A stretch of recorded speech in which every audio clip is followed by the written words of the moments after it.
Do you use Splenda or other artificial sweeteners? Do you consume drinks with this chemical? Do you even look at the ingredients of the products you consume? How about the products you give your kids? You should. Let's talk about the potential health concerns associated with sucralose consumption.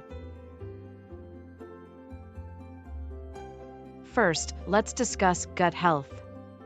Studies suggest that sucralose might alter the balance of good and bad bacteria in your gut microbiome. This imbalance can lead to digestive issues, inflammation, and impact your immune system. Next, let's talk about metabolic changes. Evidence suggests that sucralose may interfere with insulin sensitivity and glucose metabolism. This could increase the risk of developing type 2 diabetes. While many use artificial sweeteners for weight loss, some studies indicate that they might actually lead to weight gain.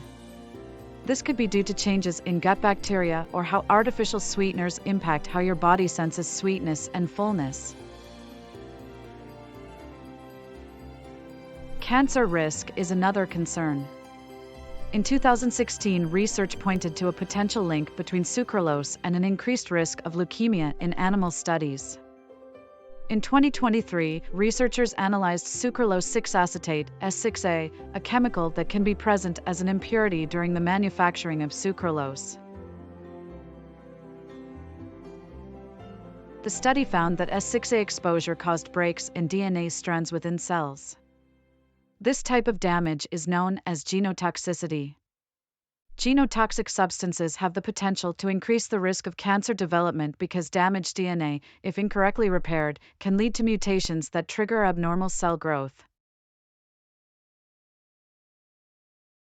Lastly, many individuals have reported experiencing headaches, allergic reactions, rashes, acne, and other side effects after consuming sucralose.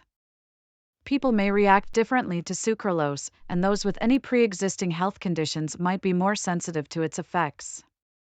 It's important to be aware of the potential health concerns associated with sucralose consumption. Do you even look at the ingredients of the products you consume? How about the products you give your kids? You should.